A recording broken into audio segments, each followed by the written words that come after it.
Good morning. We are live here on Facebook and YouTube as usual. Angie Forbin. This morning we're discussing with a retired military spokesperson for the Ministry of Defense who happens to have a PhD in the architecture of peace and security in Africa while facing the challenges of asymmetrical attacks through a constructive approach. Colonel Didier Bajak is our guest. For obvious reasons, he's been in the news this morning. He's being attributed an audio voice recording where he strongly criticizes the opposition as well as the CPDM and has stated that he no longer wants to speak on behalf of a party that he joined in 2022. He later came out with a rebuttal saying that it was AI, and this morning he discusses with us what really happened and will be sharing his expertise with us on the implications of unrest in the northern regions of the country. I'll just go ahead and add him right now. Colonel Bajak, so Yes. happy to have you once again this morning. Thank you. Have the same. It's an honor to speak with you today.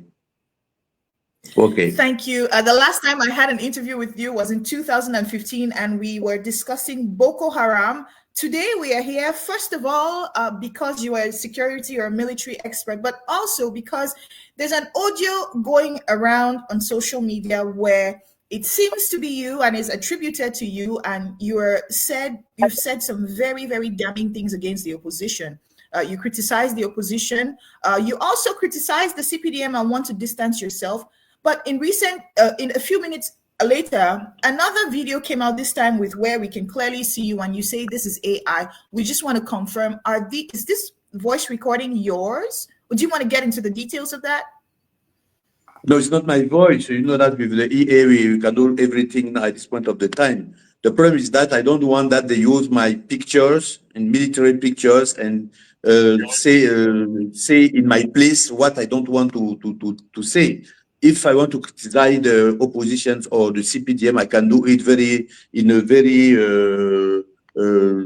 normal form, with a polite form, and say what I have to say, and again some gravity center that I don't like. But you know, it is very important because I am scientific. I want to be clean and very far away from this allegation and things like that. Every time I've worked so far, and as you know, you were working when I was a spokesman in the defense forces, and I want to tell that I've tried to be very professional, and this type of language is not mine. Okay, I'm very polite man. I'm very a gentleman, and if I have to say something, I'll say it very clearly. And the situation of our country at this point of the time is preoccupant, and we have to. We are in our country. We want our country to be good, with peace. And now we are afraid because the crisis is improving every day. And so it is normal if I have something to do, but I will do it as you call me now. I know what you are, and we can talk together without any consideration. And I can tell you what I have in my mind. Have you understood what I'm talking about? I don't want to end. And it is very, very bad thing. Yes, go on, please. I totally understand you, and you are known for your very strong positions. But one thing I noticed is there was another video where you come and you appear and you state that this is not you. The initial audio is not you, and you now want to have a more neutral and scientific approach to your conversations. And that stood out to me because in 2022, you joined the CPDM after your retirement from your service, your 34 years of military service to the Cameroonian Defense Ministry. Why is there a change in your posture, and are you now pivoting into a more neutral stance? Is this contextual or is this just personal? No. I want to tell you that it was because I wanted to make something, to give something to my country.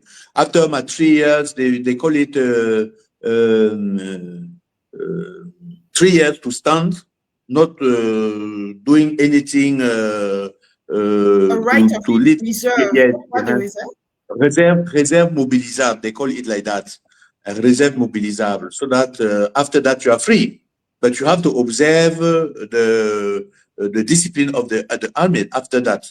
Okay, so I try to enter in the party. Why? Because it is a national party, it's a very big party, and so I wanted that I could give something of my strategy that I know and change things, because I have in my mind I'm progressist. Have you understood? So it was very difficult, and it is very difficult to be there only for the fact that we don't have the same paradigm. We don't have the same, how can I say, being. Okay, it's very difficult. I want to say that if I want to make a communication for a party, it's very difficult for me, because I don't know how to congratulate people. No, I'm very strict. I'm go very strict, and so I just tell what I do. Okay, so this is not good for militants. Okay, a militant has to take the idea and to improve the image. I can make the improvement of image only in the institutional communication. Okay, so I can do it. So it was very difficult for me. I chair many things with many people, and they see that I'm very open and I have a very good background. So I can give some strategic view, and it was like that. So after that, I've seen that the part of me, the scientific man, was going because I am free now. I want to talk very free for what I have learned to school, the geopolitical, geostrategy. And so I want to be free, but stand in my reserve. So that I have a laboratory here. You are in my office. I have a cabinet, the Cameroon Consulting and Prospective. I'm doing many things. I've created something which I call the ECB, Échelle Chrysogène de Bajek, with 116 marker. I can know exactly at which position we are in the index according to the social, political, security, and economic situation. I can give you the situation at this point of time. So I'm working. I like what I'm doing.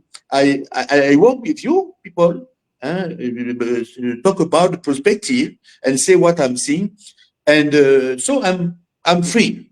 I cannot be free like that if I'm in a party, you know. So if I speak with you, I share this thing. You take the opportunity to translate what I've done, and you know how it's doing.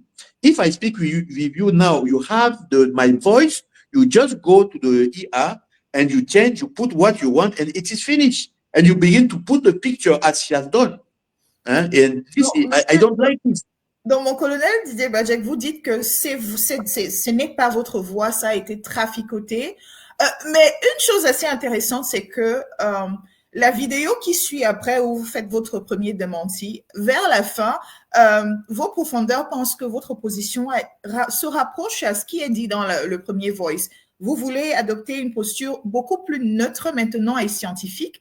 Et dans la première vidéo, quand le premier voice où vos images sont agrafées, l'intervenant qui vous dit n'est pas vous dit qu'il veut se distancer du RDPC. C'est quand même une coïncidence et c'est pour ça que nous vous avons contacté pour vous donner l'occasion de clarifier ce qui se trame. C'est très bien, madame. C'est très bien ce que vous dites. Et vous voyez, c'est exactement ce qui s'est passé. Je discute avec vous, je vais vous expliquer. Je voudrais avoir la liberté de ma profondeur stratégique et publier. Vous comprenez? Je dois publier parce que, en réalité, je suis en train de faire une agrégation. Je poursuis. Vous comprenez? Donc, je suis en train de publier.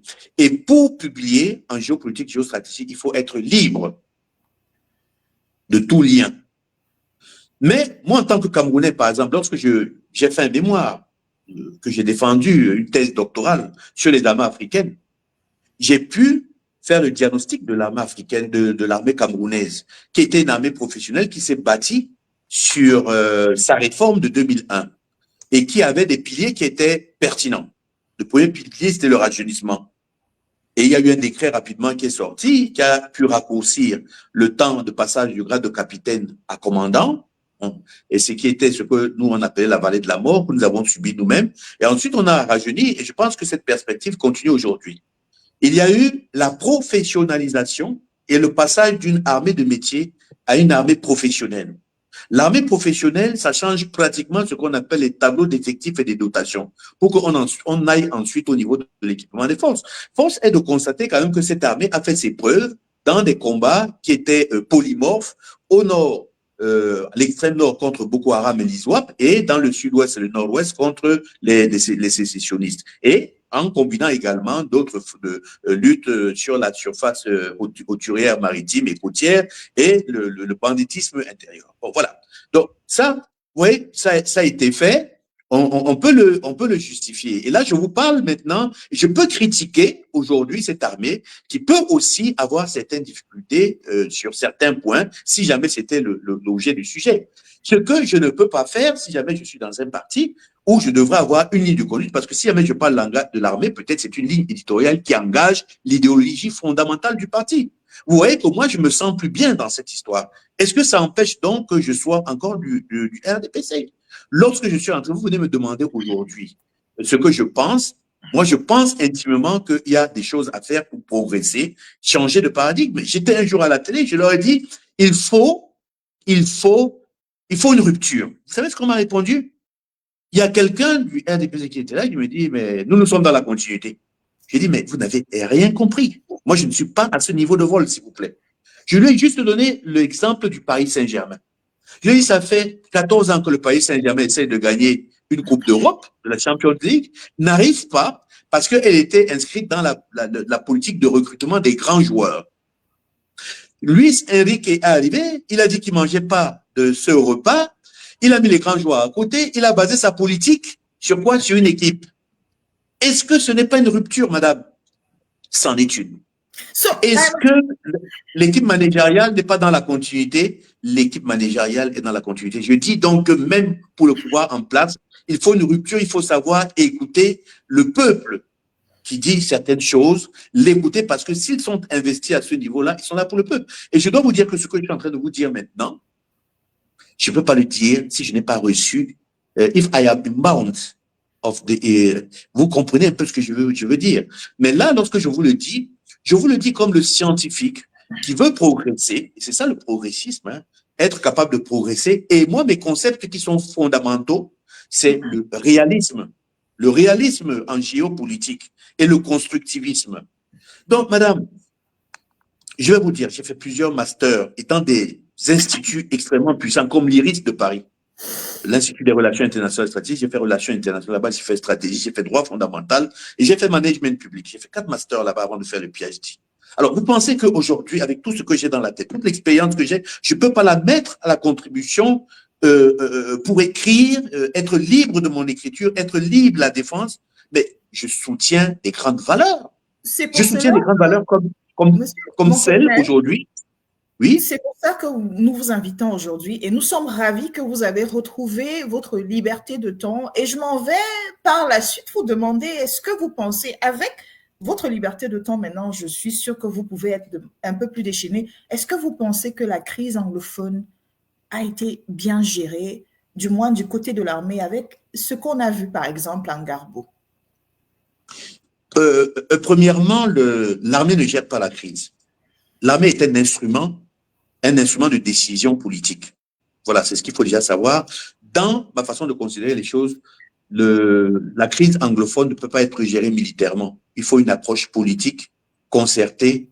Et si jamais, par expérience, ce qu'on a posé comme éléments fondamentaux de résolution de la crise avec toutes les dispositions qui ont été prises, ça ne marche pas, on ne peut pas rester statique sur la même crise. Ce qu'il faut essayer de faire, c'est de pouvoir générer encore d'autres choses. Je dois vous dire, je répète encore une fois que dans notre anthropologie africaine, il n'est pas toujours évident que sous l'arbre à palabre, qu'on puisse avoir un consensus lorsqu'on sort de l'arbre à palabre. Et il y a aucune solution, même au niveau du monde occidental, après une négociation, il n'y a aucune solution qui satisfasse entièrement toutes les parties. Il y aura toujours des concessions à faire. Alors, moi, j'appelle le peuple, enfin, tous ceux qui sont là-bas, les extrémistes qui sont là-bas, de perdre aussi du lest, parce que l'État avait quand même fait un certain nombre de propositions, mais ça ne marche pas.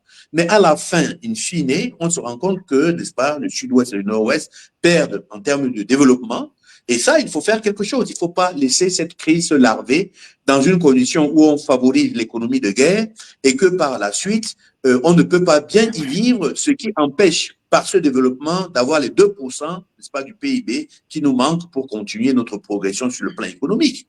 Donc, moi, je pense que le fait de se satisfaire d'une situation qui est larvée n'est pas la bonne attitude. Il faut manager autrement. Si jamais moi on me demandait, je trouverais d'autres espaces, d'autres cadres, n'est-ce pas, de travail et de réflexion pour voir ce que l'on peut proposer davantage et faire un sacrifice davantage parce que je regarde dans le temps ce que ça peut me donner. Si jamais je fais des sacrifices et que tout redevient normal, j'ai gagné. Si je n'en fais pas, pendant un temps, je vais perdre en additionnant avec la loi du nombre. Donc, c'est un peu ce qu'il faut faire. Il faut voir un peu quel est l'effet final recherché. Mais malheureusement, ça, c'est le propre de tous les managements africains. Nous travaillons sans vision, madame. Nous travaillons sans vision et je l'ai remarqué dans toutes les administrations. Je fais des marchés en ce moment, je rends des livrables, mais je me rends compte que dans les structures, dans tout ce que nous faisons, il nous manque la vision globale. Lorsque vous avez la vision globale, vous détaillez cela en axiologie stratégique avec des actions précises et des PKI pour pouvoir des performance key indicators pour voir où est-ce que vous en êtes. Et vous vous remettez en cause après parce que vous n'avez pas atteint vos objectifs. Alors, si on avait procédé comme ça, on aurait vu que les objectifs sont atteints peut-être à minima ou alors moyennement et on recommence. Donc, des gens comme nous, n'est-ce pas, nous sommes là pour aider le pouvoir à la décision. Et c'est ça qui nous encourage, c'est notre carburant, nous les chercheurs et les consultants. C'est-à-dire que je vous donne des réponses, je vous donne des scénarios et quitte à vous de les choisir. Et moi, lorsque vous les avez choisis parmi les 10 que je vous ai donnés, je sers à quelque chose. J'ai une valeur ajoutée et j'ai une considération parce que ce que nous, on veut, c'est de la considération, d'être écouté. Parce que nous avons cette expérience, nous sentons, nous avons les futuribles à analyser. Vous comprenez, madame? Donc, aujourd'hui, ça ne pose aucun problème que je puisse discuter et je discute toujours comme un citoyen. Je discute toujours comme un républicain, comme quelqu'un qui aime son pays, mais je voudrais lui apporter cette contribution objective et qu'elle puisse, n'est-ce pas, regarder un peu ce que le docteur Badjek peut être capable de proposer sans avoir, n'est-ce pas, la prétention de dire que je connaisse la vérité. Voilà. And you just talked about your qualifications. Vous êtes bardé de diplômes, un peu comme plusieurs officiers supérieurs de l'État. And it is widely known that the military has some of the most qualified people in our country. What happens to the advice or what kind of advice are you giving to the politicians or your minister with regards to the handling of the Anglophone crisis? Because we're not only speaking about the financial component of the crisis, we are equally speaking about the loss in human lives on the side of the people in the northwest and southwest of Anglophones, but also the troops are dying every day. Different reports give different numbers, but we're in the high hundreds or in the early thousands. Isn't this affecting even the morale within the ranks of the army? Oui, le problème humain est pris en compte. Écoutez, c'est toujours de manière douloureuse que l'on, comment je vais dire, que l'on voit un peu l'actualité. Moi, chaque jour, je fais un monitoring, je vois un peu de ce qui se passe là-bas avec les engins explosifs pour improviser et tout. Et je dois vous dire que certains séparatistes ne se nourrissent plus de l'idéologie politique. Mais on incrimine l'armée aujourd'hui. Je dois vous dire que ça a tort. Pourquoi? Et ce n'est pas une réminiscence de mon travail que je faisais quand j'étais chef d'IFCOM. Je me mets un peu à côté et je regarde une armée qui est hyper sollicitée et qui est dans des élongations opérationnelles impossibles pour une armée de cette taille-là. L'armée camerounaise est la seule en Afrique qui fait face à des menaces polymorphes sur le plan géographique, polymorphes sur le plan humain et polymorphes sur le plan de la tactique militaire. Sur le plan géographique, vous voyez l'étirement du Cameroun. L'armée camerounaise fait le combat sur la surface hauturière, la mer, fait le combat au niveau des montagnes, fait le combat au niveau du Sahel. Ça implique une réelle adaptation. L'armée camerounaise a un problème au niveau de la polymorphie, maintenant de la tactique, parce qu'elle fait face à une guerre qui mute progressivement de la guerre asymétrique à la guerre symétrique. L'autre jour, on a été attaqué à Boulgo, vous vous souvenez, et on a été attaqué en bonne règle avec des drones. Ça, on ne peut plus parler de menaces asymétriques. Ils ont utilisé des moyens qui sont tout à fait militaires avec des tactiques militaires. Donc, nous avons à nous adapter rapidement à cela. Et je dois vous dire que lorsqu'on est sous pression à ce niveau-là, malgré tous les efforts que l'on peut faire, je me revois encore comme chef de la division de la communication, mais là, je peux vous rassurer que je parle autrement. Il est difficile, mais il faudrait que ce soit un impératif de respecter les droits de l'homme, n'est-ce pas, sur le terrain. Et c'est pour ça qu'il y a des conditionnements initiaux à faire avant d'aller dans l'engagement. C'est difficile, mais à la guerre, madame, on ne fait pas de clinique. On ne fait pas de clinique, c'est extrêmement difficile. Je dois vous donner un exemple comme ça. Lorsque la guerre de Boko Haram était à son point culminant, les Tchadiens étaient rentrés par le pont de El Baïd et ils avaient neutralisé beaucoup de positions de Boko Haram devant. Et nous, on avait estimé qu'ils avaient progressé et qu'ils avaient tenu le terrain, c'est-à-dire qu'ils l'avaient protégé. Non, ils étaient partis. Les gens de Boko Haram, les terroristes de Boko Haram ont regardé, ils ont observé et ils sont revenus passer par le pont par derrière. À 4 heures du matin, ils ont surpris tout le monde, ils ont assassiné, égorgé 50 personnes. Madame, dites-moi, quand vous avez une arme là et tout, vous avez quelqu'un qui est devant vous, vous pouvez lui dire hands up, mais vous tirez dessus. Vous tirez dessus. Vous tirez dessus, peut-être qu'il y aura des droits, des devoirs, n'est-ce pas, qui seront percutés, mais la guerre, le terrain, malheureusement, a ses réalités, et sur le terrain, je dis toujours aux gens qu'on ne fait pas de la technique, c'est compliqué. Donc, il faut être ça. In 2015, you strongly criticized an Amnesty International report on the violation of human rights of Boko Haram. We are going to get to that, but before I land there, do you think that the war in the Northwest and Southwest was a choice that was the right one to be made at that time with all the different defense challenges the country is facing? Boko Haram in the northern parts of the country have been a water snake for the Biya regime. But also, remember the Bakassi Peninsula crisis as well. The rebels at the border with the Central African, the country of Central Africa. Do you think that the Northwest and Southwest was a war that the government could have avoided? It was a choice. They have chosen a way. I don't know if it's a good way, but they could have seen exactly the performance key indicators to see if the indicators. Yes, if the things is going. Because the thing that I don't like is to stand like that if things are not going well. You have to choose. And in our strategy, we change it. We call it the order conduit order. When things are not going as we want, we change the strategy. So the military cannot do this. And I want to tell you that there is not a war there because we use what we call maintien de l'ordre renforcé. That means that you cannot make a war against our brother. Yes, theoretically is learned like that. But if you see exactly what the separatists are doing, you will see that the defense forces have to protect themselves. But sometimes response, wasn't this a survival response on the part of separatists? Because in 2016, when the initial protests came out and they declared independence, they were working with peace plans and they were shot at by military troops. This may not have been an order from the Ministry of Defense, but maybe one or two zealous soldiers or nervous soldiers shot at them and it degenerated, coupled with the arrest of their leaders, like the secessionist leaders, like Ayub Tabe, who is still in jail today. These are some of the things that caused the crisis to spiral out of control. Okay. I'll answer in French, and now I'll mix French and English, please. Okay. I know that we'll translate immediately, so that we'll have a version in English and a version in French. So I want to tell in French because there was progressions of the crisis. I was there. They have not talked of me, something. I was there. I was on the field at the beginning of this thing. And I've seen how the crisis was increasing. First, in 2019, it was not like that. They have begun the crisis, and the government said to them to make a party, political party.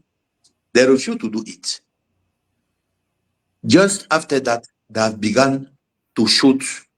Ils n'avaient pas d'armes en ce moment-là. Mais ils ont commencé à prendre à partir les brigades de gendarmerie. Je me souviens d'un lieutenant qui avait perdu son œil. C'était horrible. On a brûlé les bougies. Et là, la population était avec les séparatistes. Il n'y avait pas encore de séparatistes comme ça se passe maintenant. Il y a eu des réactions. Est-ce que les réactions n'étaient pas trop musclées? Mais il y avait quand même une nécessité de pouvoir préserver les institutions de l'État, les bâtiments et tout. On brûlait tout. Et c'est comme ça que cette crise s'est développée. Et je pense que la solution qui a consisté à mettre sur pied un maintien de l'ordre renforcé a permis qu'il puisse avoir moins de gaffes. Je dois vous dire quelque chose qui est extrêmement important. Les forces de défense ont agi avec des éléments pédestres pour aller rechercher, reconnaître et neutraliser des terroristes. Ils n'ont jamais utilisé des moyens comme si on avait en face des belligérants dans une guerre interétatique, parce qu'on aurait utilisé de l'artillerie. Vous savez que c'est, quand on va déjà dans l'artillerie, on parle de guerre. Non, on utilise des armes automatiques. Et les séparatistes se sont armés progressivement et se sont rangés dans les maquis, et il n'y avait plus moyen de positionner les résolutions qui avaient été prises, qui se sont progressivement implémentées sur le terrain. Peut-être que là, il faudrait reprocher que ces résolutions n'ont pas été toutes implémentées, mais quelques-unes ont quand même pu voir le jour et ont été mises en place. Donc maintenant, on s'est mis dans une véritable guerre contre-insurrectionnelle avec des séparatistes qui ont changé leur armement qui était le calibre 12. Moi, j'ai été attaqué à Kumba au calibre 12, hein, j'ai failli mourir. C'est moi qui ai protégé les journalistes. Heureusement, moi, j'étais armé. Ça, je vais vous le dire. C'est pas quelque chose qu'on va me raconter, c'est quelque chose que j'ai vécu. Et ils ont commencé à se doter d'armes et d'armes lourdes. Ils ont acquis la fabrication des EEI. Et à partir de ce moment-là, ça changeait totalement de donne. On partait d'une guerre contre-insurrectionnelle à une guerre totalement hybride. Les militaires que vous voyez là ont une mission. C'est une mission de défendre l'intégrité territoriale. S'il y a des belligérants en face qui décident de vouloir recommander une indépendance, ou bien il y aura certainement une velléité de pouvoir empêcher ce genre de manifestation. Et ils reçoivent l'ordre du politique. Si jamais nous continuons dans cette situation, les séparatistes vont continuer à attaquer de façon subreptice, il y aura des réponses, il y aura des missions, il y aura des missions de reconnaissance, ainsi de suite, ainsi de suite. C'est pour ça que pour arrêter, je pense qu'il est souhaitable de revoir ce que l'on peut faire et de trouver des solutions. On ne les trouve pas à la radio, ni à la télé. On réfléchit, on fait une analyse SWOT, ou alors une analyse PESTEL des forces en présence. On essaie de regarder, on creuse. On regarde l'anthropologie, on étudie la sociologie, on voit ce qui a été fait, on voit ce qu'ils veulent, on voit leurs besoins et on voit ce qui va créer l'état de choc. Parce que pour que ça revienne, il faut créer un état de choc. Il faut dire, je sais pas, il faut savoir perdre dans la négociation. Je sais pas ce qu'on peut dire parce que je veux pas dire ça ici, on va le prendre mal. Mais les politiques doivent trouver des solutions. Ils sont là pour trouver des solutions. Une partie du pays où il y a toujours la guerre, ne fait pas preuve, n'est-ce pas, d'un bon management. On devrait être capable de trouver les solutions. Je sais qu'elles sont difficiles. Je sais que le milieu est très difficile, mais il faut être capable de pouvoir offrir d'autres perspectives. Il y a des guerres comme ça qui se sont larvées, comme dans le Kivu, un peu partout en Somalie et ailleurs. C'est un peu le propre de l'Afrique aujourd'hui. Mais il y a des solutions à trouver. Il faut être capable de pouvoir cerner les enjeux et défis. Et les éléments de langage qui doivent être capables de ramener, n'est-ce pas, ces gens à une table de négociation. Il faudrait aussi peut-être que le gouvernement accepte de négocier et de voir quels sont les sacrifices qu'ils peuvent encore mettre. Mais chacun a sa façon de manager. Moi, je respecte tout ce que les gens font, mais je pense qu'il faut avoir l'honnêteté de regarder les bilans en face, de dire que bon, ça ne va pas, il y a quelque chose à faire. Voilà quel est mon point de vue. Once again, I want to appreciate your time. I want to read some comments here. We have Ethel Emade Esabe who says that We were marching with peace plans as Anglophones, and we were shot at on the 22nd of September. The military rained bullets on civilians. We also have Claude Zanesti who says, il y a eu des manifestations au départ et il y a eu les bavures de l'armée et tout a basculé. Do you want to make a comment on that? Yes, I want to make a comment because I don't want people who are saying things in only one part. They don't talk about the violence which has been done against the military, the position of military. I've told you about this military officer who has lost the eyes, and they are born brigade gendarmerie. And no, this is not a good analysis. You have to say that there was increasing of violence, and there was not able, everybody was not able to contain this crisis. Is that's a good word? Because I don't want to be only on one side. Another person says, all what is said now, if the colonel had spoken like this, if the government has spoken like this some years ago, we will not be here with the Nozo crisis. Today, you are more objective. Now we are talking about a table of negotiation. Somebody else in the comment section says that what you are saying is not true.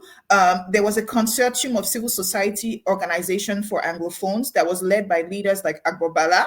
And at the end of a negotiation with Professor Famen Donko, they came with high instructions, and Agbobala was obliged to leave the negotiations. They were later arrested. And so another person says, you do not shoot on people who are marching with the peace plans. And so the army made mistakes that created the crisis as we see it today. And then somebody else says, I can't even believe soldiers. They always tell lies. Aren't you? The general trend in the comment section shows that there is a distrust for the army because of the Anglophone crisis and other crises we've had. You and myself remember we closely collaborated during the Boko Haram spikes in the northern parts of the country. And at that time, the Cameroonian army was seen as this hero that was celebrated. From 2015 up until now, the perception of the army has changed because of the crisis in the Northwest and Southwest. Isn't there some level of introspection that needs to be made at some point, Colonel? Is it exactly false yes, to them to believe that the army has It is normal. I want to respect what people are saying there, because if they have only one side of the answer is like that. But I want to respect this. And let me tell you that it was the crisis was increasing. I was there, and I don't lie. I'm trying to be at the step of the honest man, because it is very important when you are doing a strategy. Okay, now the army lost bit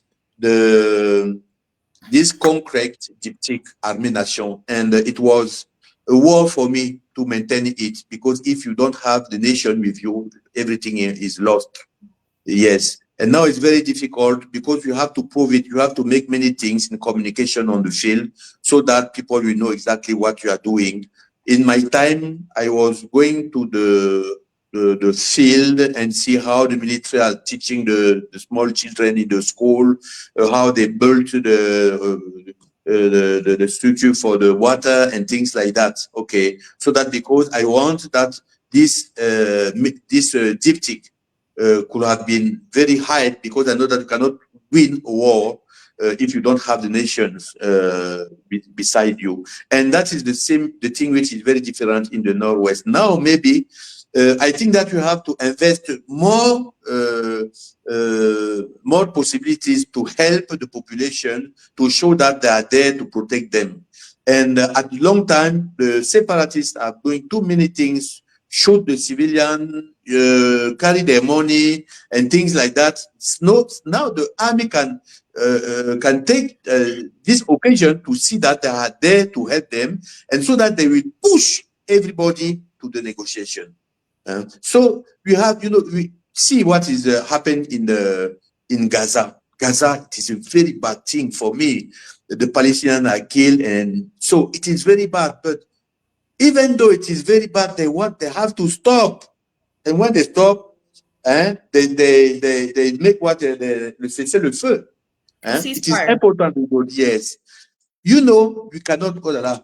I will go out because they have cut the light here. We can still see you. We can still see you. Yeah. We still see Let me you. go outside. You Okay. are in my office, in my cabinet, so I have the Power possibility failures to. in Cameroon are another issue. The Yes. instability of the power supply in the country. Okay, I'll sit outside. So I Okay. have a small place there so I can speak to you. Thank you so much, sir. Okay. Very good, huh? This is my Yeah, office. perfect. Okay. Okay. You have a Okay, let's beautiful go. office. I mean, I know you Yes. had an outstanding career, so you definitely Yes. did make some investments. But yeah, so we're discussing the Anglophone crisis and the military's role in the crisis. And you're saying now that you think they should have a more constructive and inclusive approach than the firm fist and the repression or the crackdown on separatists. And you're also saying that it became a full-fledged armed conflict because separatists were coming at the army. But we're speaking of a professional army fighting people who really have no clue about warfare. We're speaking about people who are trained to kill. We are speaking about people who are trained to maintain order. But we are also seeing children who were killed. Look at this woman who was driving her baby to school a few years ago, and that child, a 5-year-old, was shot at point blank range just because the mom was rushing to drop her off at school so she shouldn't be late.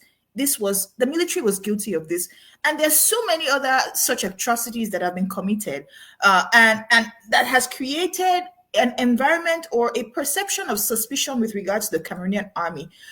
Can you, in French, just tell us or recommend ways in which the army can restore its reputation to the days of maybe 2015 when they were the star of the show when they were dealing with the Boko Haram crisis in the northern regions of the country?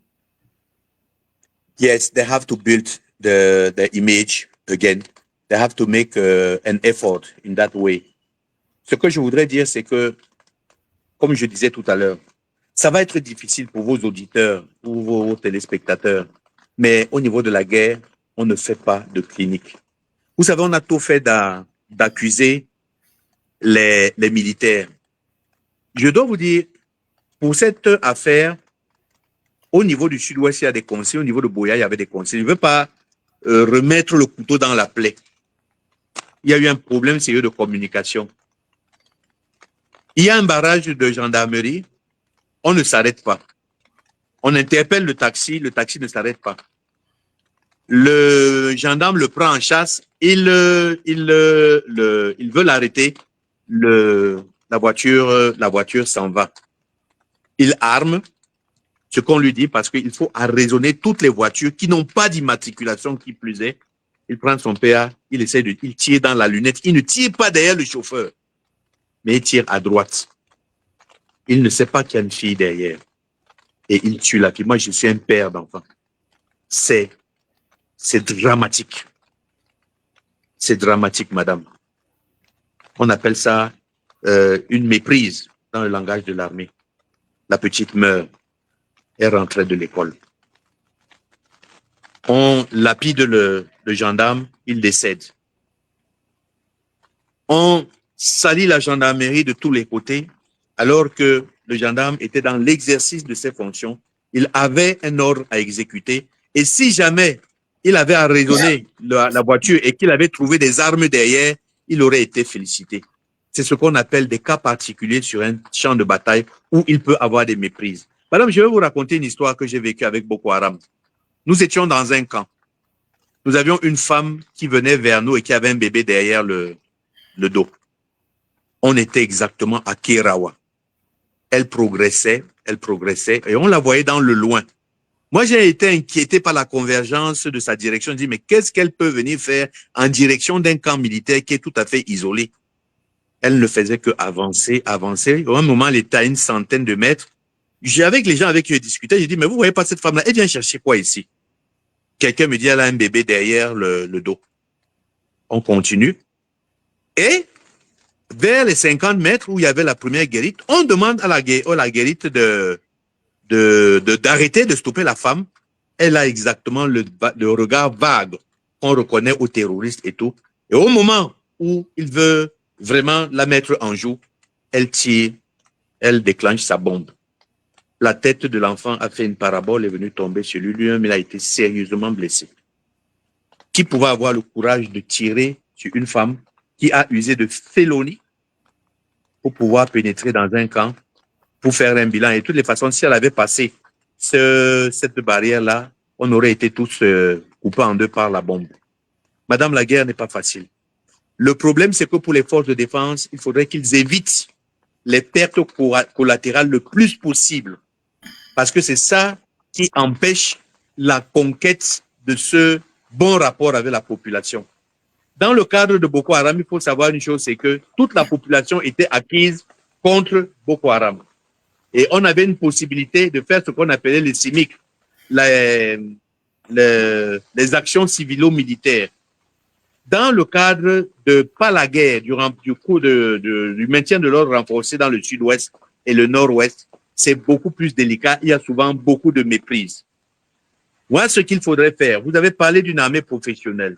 Il faudrait des consignes et une posture dans tous les instants qui soit de nature à améliorer ce professionnalisme-là, à faire tout pour éviter ces pertes collatérales et montrer aussi à ces populations que l'armée est là pour les protéger, en les protégeant quand les enfants vont à l'école, en admettant les femmes qui sont enceintes, en les faisant accoucher et en réalisant beaucoup d'autres choses pour la population civile. Ça va faire changer un peu la perception des choses. La guerre, maintenant, on appelle ça, c'est la guerre des cœurs. Il faudrait qu'on insiste dans ce domaine-là et qu'on remette à sa bonne place le diptyque armée-nation. Même au niveau du Nord, il ne faudrait pas se fatiguer. Vous savez, une guerre qui dure est une guerre qui pose encore plus de problèmes au niveau de la perception. Il faudrait donc augmenter ces éléments-là de telle manière à ce que l'armée soit vue comme elle était vue à notre époque. Vous savez, on était fiers d'en parler, même si on avait des ONG qui, de temps en temps, qui nous charriaient quelque peu. Moi, je pense qu'il y a beaucoup d'efforts à faire à ce niveau-là. Et aussi, il faudrait faire une sorte d'information de proximité. Il pleut ici, hein, j'espère que vous voyez. Il pleut. Voilà. Une espèce une espèce de sensibilisation de proximité, de telle manière à ce que la population trouve une vertu en l'action de l'armée sur le terrain. Ceci suppose il faut éviter au maximum les cas de méprise, c'est-à-dire et les cas de soldatesque, c'est-à-dire une utilisation excessive de la force. À partir de ce moment, on peut retourner cette image. J'espère, je ne suis plus trop ce qui se passe au niveau de cette communication parce que on pourrait dire que je suis un nostalgique. Maintenant, je fais bien autre chose. Mais je pense que, sans dire qu'il y a un déficit à ce niveau, il faut accélérer les moyens de telle manière à ce que la population sache vivre en bonne ambiance avec l'armée. Et dès qu'il y aura ce déclic-là, il faudrait également un accompagnement global au niveau de l'État, qu'on accélère aussi peut-être les résolutions qui ont été faites pour que l'on voit que non seulement l'armée protège et l'armée défend, mais également qu'on essaie de faire tout pour mettre rapidement les résolutions qui sont mises sur pied et que l'on ouvre aussi la porte à d'éventuelles négociations. C'est comme ça que je vois les choses et puis moi, c'est une façon de voir. Pardon? Colonel Didier Badgek is a retired military spokesperson for the Ministry of Defense. He's also a trained pilot with 34 years of experience in the military. He's a strategist as well. I'll read some comments for you. Ethel Imade says, I personally feel bad about the military men that are being killed. Why can't we solve our problems in this country without guns? Logwin Legacy says, your conclusion is better, Colonel Badgek.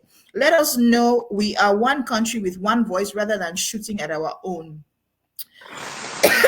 Excuse me. The season is changing, so I have a little allergy.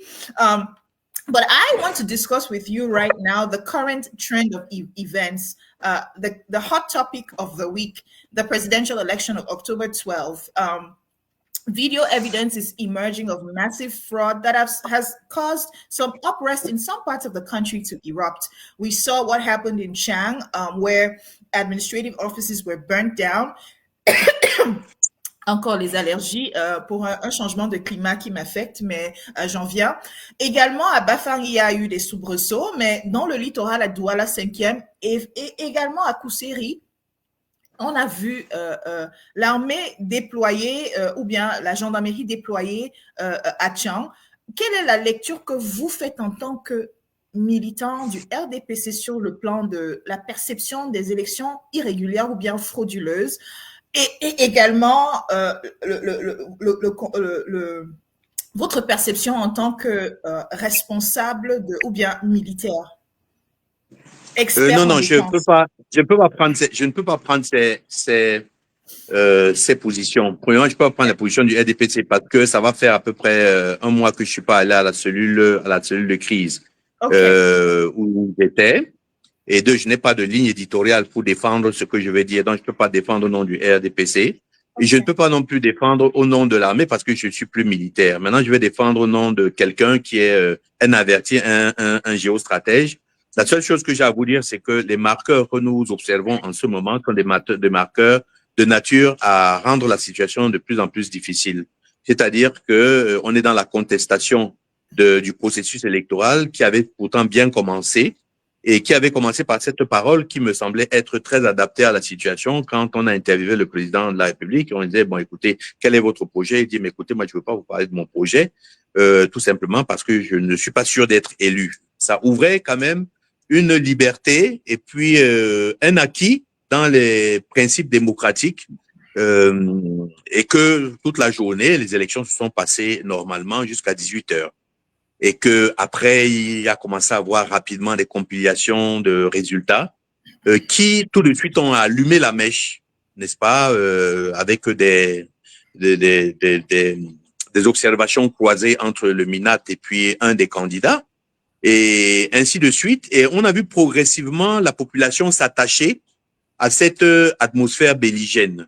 Et moi, j'ai senti, parce que je regardais tout, j'étais à un indice de l'ECB, l'échelle chrysogène que j'ai créée, à 7,9, ce qui était normal au pic de l'élection. Et je voyais comment ça montait avec les marqueurs que j'enregistrais. Et il y a eu une viscosité de la population qui a été facilement intégrée dans un processus de déni, d'une part justifié ou pas. Ça, il y aura des preuves à poser dessus. Parce que maintenant, on va vous dire qu'il y a eu le bourrage des urnes. D'autres personnes vous disent que si jamais c'est affirmé par les vidéos et que ce n'est pas confirmé par l'antique, ça n'a pas une valeur juridique. Mais moi, je pense que il faudrait être capable de faire la part des choses et voir ce qui n'a pas marché et voir factuellement quelles sont les défaillances, parce qu'il y a quand même des cas de flagrant délit. Vous voyez, on ne peut pas parler comme ça. Moi, en tant que stratège, je ne peux pas voir cette plante qui est devant moi et qui est verte et je commence à vous dire qu'elle est rouge. Il y a eu des incidents qui ont émaillé la collecte des résultats avec quelques preuves, dans quelles conditions, c'est ça qu'il faudrait étayer. Et c'est cela qui est en train d'entraîner en ce moment on va pas dire déjà des petits remous assez délicats qui font craindre que au fur et à mesure que l'on va se rapprocher vers la date fatidique qui sera celle de la proclamation des résultats, qu'on arrive à je sais pas, une manifestation populaire de très grande envergure et que ça continue. Nous avons prévu cette hypothèse et nous pensons que si le problème n'est pas réglé d'une manière ou d'une autre, qu'on voit et qu'on le prenne en compte, il peut avoir une dégradation de la situation et que cela se communique sur plusieurs mois. Donc, ce Colonel qu'il y a à Badger, faire là maintenant, c'est d'être capable. Colonel Badger, Pardon? do you think that you need up to 15 days to know who the winner could be? I mean, look at Senegal. It's a smaller country, 7 million people who went to the polls to vote in the last election. And you didn't need all the number of days that the articles of their constitution or the sections of their constitution dispose for. We are in the digital age where people are heavily involved in this election. Why do you think the government needs or is so difficult, is so threatened when a candidate comes out and says, I won the election based on the trends we have at hand? Oui, c'est la méthode qui n'est pas modernisée. Moi, j'ai eu à discuter de cela au cours d'une émission télévisée sur Info TV. Et moi, mon opinion, c'était que il fallait quand même qu'on puisse se mettre à la page de la modernité. C'est-à-dire que aujourd'hui, il y a des identités numériques qui permettent de fidéliser la circulation de l'information et de la protéger, et d'être capable de pouvoir faire véhiculer des résultats instantanés qui soient de nature à couper toute suspicion ou alors toute velléité de fraude. Ce n'est pas le cas maintenant. Les candidats qui sont venus à l'élection ont vu que c'était comme ça que ça se passait. Je pense que c'est des débats qu'il aurait fallu faire avant ces élections-ci, parce que ces élections-ci ont lieu. Il faut être capable de les poursuivre quand même tout de même. Et nous, dans les orientations stratégiques que l'on proposait juste après, en regardant ce qui a marché, ce qui n'a pas marché, on s'est dit qu'en modernisant le recueil des voix très rapidement avec un moyen, une application très simple, et ça peut se faire, et puis même aussi en estimant avec des moyens arithmétiques que l'on connaît aujourd'hui. Lorsqu'on arrive dans les élections en Occident et qu'on a le résultat, je ne sais pas moi, 1 heure, 2 heures après, eh bien, cela se fait par la sélection d'un échiquier et on applique soit la probabilité de Gauss, je suis un scientifique, je sais de quoi je parle, et vous allez voir que les résultats prévisionnels que l'on donne dans le sondage arrivent toujours à être très collés aux résultats exactement qui se passent. C'est ce qui fait que vous, les journalistes, lorsque vous commentez une élection présidentielle, vous mettez secteur par secteur, on appelle, on dit ici, ah tiens, c'est le pouvoir qui a gagné. Ah, ici, tiens, c'est le pouvoir qui a gagné. Tiens, ici, c'est l'opposition qui a gagné. Il y a toujours des journalistes qui sont postés partout et qui donnent les impressions, qui commentent, n'est-ce pas, pourquoi la région est passée d'un côté vers l'autre. Il faut être capable d'implémenter ça aujourd'hui. Je ne pense pas que les Camerounais soient les plus bêtes de tout le monde. Ça se fait au Sénégal. J'aime pas trop les comparaisons qui mettent mon pays en arrière parce que je suis un grand chauvin. Voilà. Mais je pense qu'on peut faire autrement. Ça pourrait nous dispenser de quelques revendications. Et puis, voilà. Mais maintenant, c'est fait. Je pense que il faudrait être capable de sauver ces élections, voir un peu ce qui n'a pas marché, mais ne pas passer la serpillière sur les cas d'irrégularité qui se sont posés et qui sont manifestés, paraît-il, de manière assez grossière. En tant qu'expert en question de défense et observateur très averti, qu'est-ce que vous pensez sera la posture, ou bien quelle est la posture que l'armée adopte souvent dans les situations de descente dans la rue, comme on a vu en 92, et que on risque de voir ces jours-ci avec la température qui ne fait que monter? Moi, je ne voudrais même pas qu'on fasse ces allusions, madame, parce que c'est très chrysogène. Vous savez, nous avons une stratégie humaine et sociale. C'est-à-dire que lorsque nous avons des émotions, moi, j'ai quelque chose dans le cœur, je sais ce qui peut se passer, hein, vous savez, mais je ne peux pas être capable de dire tout. Mais dans mon métier, je dois être capable de sortir quand même des choses qui sont pertinentes et qui sont factuelles. Nous sommes dans une escalade qui, prévisionnellement et en observation de tout ce que nous connaissons dans les écosystèmes conflictogènes, nous sommes dans un environnement aujourd'hui qui, de plus en plus, se porte à croire qu'on peut aller vers des situations très, très fâcheuses. Voilà. Maintenant, la position de l'armée. Moi, je suis très clair. Vous savez, je vais vous dire, madame, moi, j'ai été approché par plusieurs états-majors qui m'ont proposé le ministère de la Défense si jamais je partais avec eux. Non, on ne m'approche pas comme ça. On ne m'approche pas comme ça en ayant en idée des entreprises, des projets fallacieux et chrysogènes pour notre pays. Non. Je dis qu'aujourd'hui, là, il faut protéger le Cameroun. Quelle que soit l'issue des résultats, madame, les militaires n'ont rien à voir avec le processus électoral. Que tout se limite avec du maintien de l'ordre. Les gendarmes sont formés et les policiers sont formés pour maintenir, maîtriser la population. Et pour ma part, qu'on la laisse exprimer ce qu'elle veut, mais qu'on la canalise de telle manière à ce que, n'est-ce pas, on puisse sauver les biens, les personnes et les biens. Voilà ce que moi je dis. L'armée, je vois les allusions qui se font et vous faites bien de tomber sur cette question. Vous pensez qu'on a fait ce fake sur moi, pourquoi? Je dois vous dire qu'il y a 3 jours, on a pris un sous-officier qui s'est révolté, qui a donné sa filiation militaire et qui a commencé à tirer sur les officiers en disant ci, en disant ça.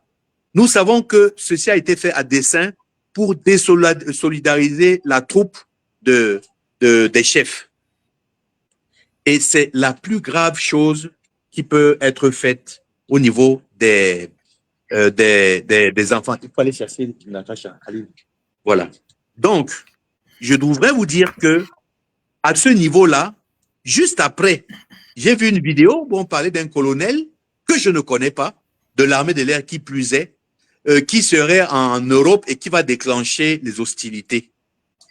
Après ça, on tombe sur le colonel Badjek, dont on sait que l'image, parce que quand je parle, madame, si vous prenez cette émission, vous la mettez en boucle chez nous, vous allez voir, vous aurez beaucoup de personnes qui vont regarder. On met mon image. Je ne leur ai pas donné cette autorisation parce que moi, je suis catégorique. S'il y a une chose pour laquelle je plaide le plus chez vous par expérience, je sais ce que c'est que la guerre. Je sais quelles sont les conséquences. Je sais ce que c'est qu'une armée dans les rues. Ils peuvent mener rapidement la soldatesque. Nous ne voulons pas de morts de trop dans notre pays. Nous pensons que les gens peuvent s'exprimer et qu'on canalise cette expression-là de la manière la plus moderne et démocratique. Voilà ce que moi je pense. Je ne voudrais pas. Parlons de liberté d'expression, mon colonel. Est-ce que c'est un crime pour un candidat de se déclarer vainqueur avant la proclamation officielle des résultats? On le voit dans d'autres pays. Pourquoi est-ce que ça doit être criminalisé et pourquoi est-ce qu'on doit avoir des menaces d'emprisonnement des opposants parce qu'ils se déclarent vainqueurs? Est-il un crime de le faire? Vous allez me mettre en conflit avec le MINAT, mais c'est sa façon de voir les choses. Bon, moi, lorsque j'ai lu l'article 113, je me suis dit qu'il y avait une possibilité. On dit que les résultats doivent être rendus publics. Mais quand ils sont rendus publics, ils sont rendus comment publics? Le problème n'est pas là. Moi, le problème, c'est de l'exploitation qu'on en fait. Vous comprenez? C'est le surdimensionnement qu'on en fait et l'exploitation qu'on en fait et la désinformation qu'on en fait.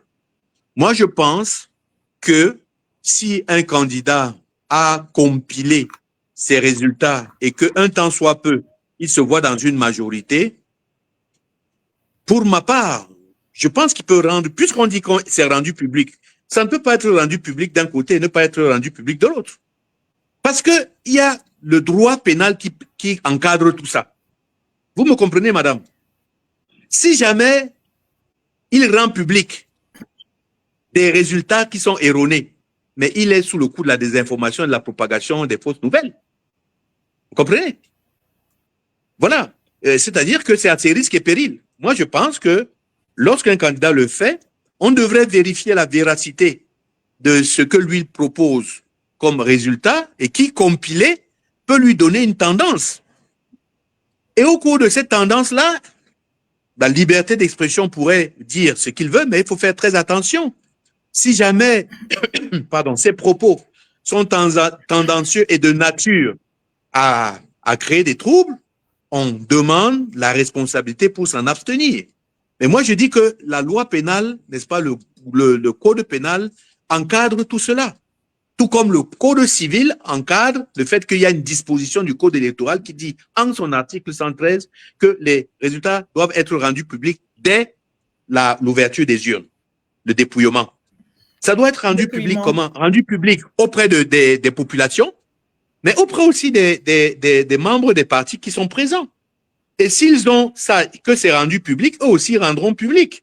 On peut le faire comme ça. Bon, maintenant, si monsieur le Minat, lui, il a une appréciation in extenso de la voix en disant que non, ce n'est que... Je pense qu'il y a une différence entre la diffusion d'un résultat et la proclamation d'un résultat.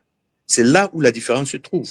Bon, maintenant, institutionnellement, on a créé la Cour constitutionnelle pour qu'elle puisse être la garante de ce genre d'opération. Elle devrait être capable de proclamer définitivement après que tous les recours aient été épuisés. Mais pour ma part, je le dis de manière, et cela me regarde tout seul et m'engage, je pense que l'exploitation de cette règle, de cette loi, qui peut être comprise avec une géométrie variable, mais pour ma part, moi, je la comprends comme étant quelque chose de... Et si ça se fait sereinement, honnêtement, je pense pas qu'il y aurait des problèmes. Je pense que c'est tout ce qui est venu après, dans la distorsion de la vérité, des informations, des résultats, pour dire qu'on est ceci, on a gagné cela. Parce que lorsqu'il y a ça, c'est pas seulement ce parti-là qui a dit qu'il était qui proclamait les résultats, enfin qui diffusait les résultats. Il y a eu Cabral, Libye, qui a dit qu'il était troisième. Il y a eu même le parti au pouvoir qui a dit qu'ils ont à peu près 82%, ils ont même produit des cartes. Donc, c'est quelque chose que tout le monde a fait. Moi, je pense que à un niveau comme ça, là, il faut faire baisser la température. Pourquoi? Parce que le peuple, il est crédule, il est naïf, on le pousse comme ça et il agit en fonction de ses, on va dire quoi, en fonction de ses émotions. Le peuple est émotionnel. Et il faudrait savoir quelque chose qui est un effet pervers de la mondialisation. Le peuple aujourd'hui voudrait beaucoup plus de liberté.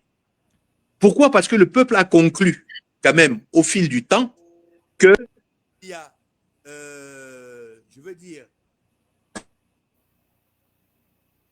je suis revenu, il y a beaucoup de gens qui me sollicitent. Je veux dire qu'il y a 99% de la population mondiale qui détient 1% de la richesse. Oui, non, il y a 1% de la population mondiale qui détient 99% de la richesse. Ça se communique. Aujourd'hui, vous passez, moi je passe des fois avec ma voiture, ma belle voiture, que j'ai achetée pourtant avec mes économies. J'ai des mauvais regards. Je klaxonne juste pour pour passer. On me regarde et on m'insulte. C'est un élément social à intégrer parce que la pauvreté augmentant, il y aura toujours des problèmes de rejet. Et cette opinion-là, aujourd'hui, pense que elle peut se substituer à l'engagement régalien et de plus en plus, évite, n'est-ce pas, ce que l'on a appelé le consentement aux institutions. Et ça, c'est très grave parce qu'on a une société comme ça, on a une société indisciplinée qu'on peut faire bouger n'importe comment et surtout grâce à ce que l'on voit sur les réseaux sociaux qui mentent et qui font tout ce qu'ils veulent. Pour ma part, je souhaite un pays, une population éduquée qui sait quels sont ses droits et ses devoirs et qui sait être capable de défendre son opinion, son expression et que cette expression soit totalement libre. Vraiment, je suis contre le musellement de l'expression publique qui est encadrée dans les termes, n'est-ce pas, de la mesure. Ça veut dire quoi? Si je dis que ça c'est mal, c'est mal. Si jamais je profère des injures, je suis poursuivi par la loi pénale. Voilà ce que je pense. A final question, Colonel Bajek, from Paul Mbafo, who happens to be the National Youth President of the UNDP. He says, Colonel, what are you now in your new capacity doing to propose sincere solutions to the Northwest and Southwest crisis and on a larger scale to the political crisis we are facing? Moi, je suis très déçu de ce que je ne suis pas utilisé et je m'en plains. En réalité, je consulte pour beaucoup de sociétés dans lesquelles je fais de la prospective sécuritaire et qui sont très, très contents du service que je rends. Mais écoutez, je ne vais pas me proposer, peut-être que je vais écrire, encore que les Camerounais ne lisent pas. J'ai beaucoup de livres qui sont en chantier. Les Camerounais ne lisent pas, mais lire, ce n'est pas une proposition stratégique.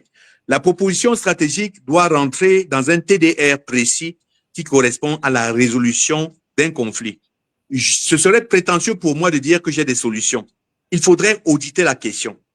Être capable d'auditer la question, voir quels sont les labyrinthes possibles, voir quelles sont les faiblesses, voir quelles sont les opportunités et les résumer, essayer de faire une projection, n'est-ce pas, qui soit audible, perceptible et pertinente pour tous.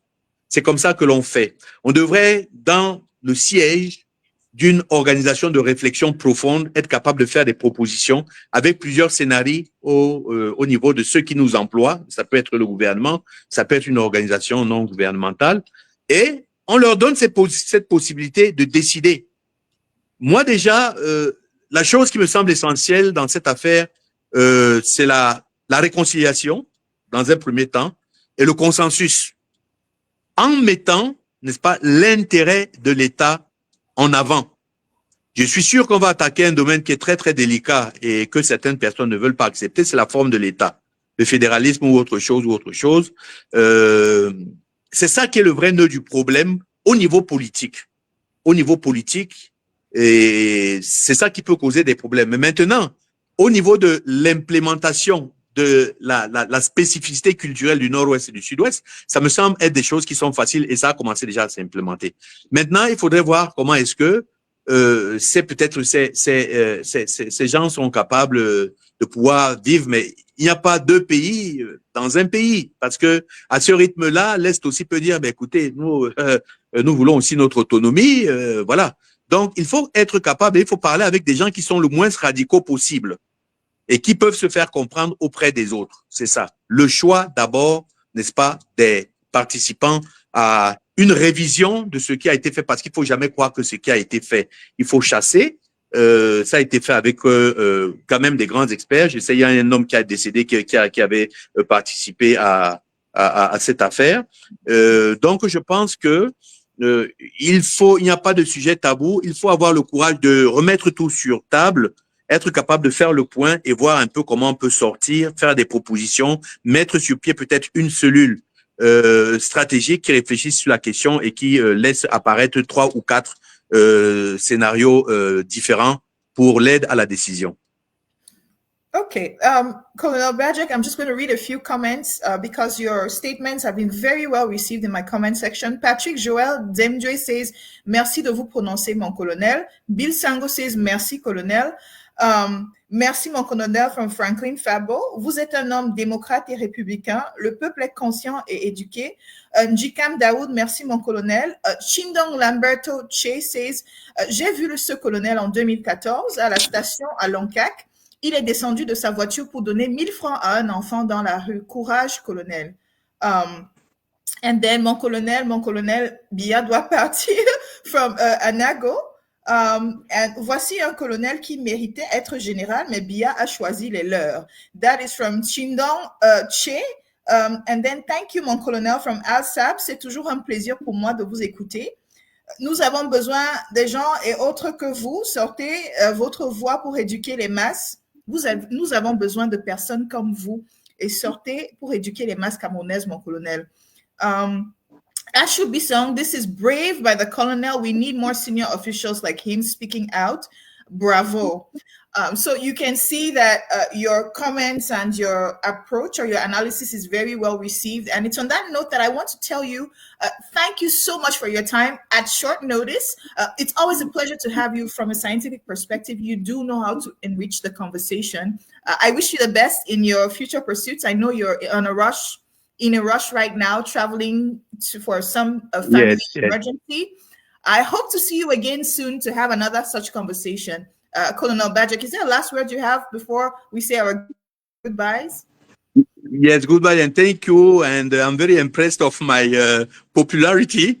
And so that I'm very proud of what they have told me. I will try to stay at this stage. And thank you very much for for all the questions have been asked. And I'm very happy that we have exchanged it and I've tried to explain you many things. I'm very happy of this program. And every time if you need that, my intervention, I'll be okay. Colonel DJ Bajek, I appreciate your time. Have a wonderful weekend. Bye-bye. Bye-bye. Colonel DJ Bajek, the former retired spokesperson for the Cameroonian Ministry of Defense, was our guest this morning. He came and he cleared the rumors about a supposed voice, but you also heard from the horse's mouth his positions regarding the current political or crisis in the country, the elections and the stakes, but also the military implication in the Northwest and Southwest. It's on that note that we're going to call it quits. This weekend, we'll be coming back to discuss the 2025 presidential election and the crisis or the unrest that has erupted in the different parts of the country as supporters of Issa Chiruma continue to say that he has won the election. That opposition leader also came out on Monday to say the same thing. So we'll be hearing from a series of analysts who will be discussing bringing out the nuances and the similarities and differences between this and the 1992 presidential election, where Frundi is believed by multiple diplomatic sources to have been the winner of that election. It's on that note that we call it quit for now, but until then, I was Angie Forbin. You can catch this program on YouTube with the same handle as my name, Angie Forbin, as well as here on Facebook. Bye-bye.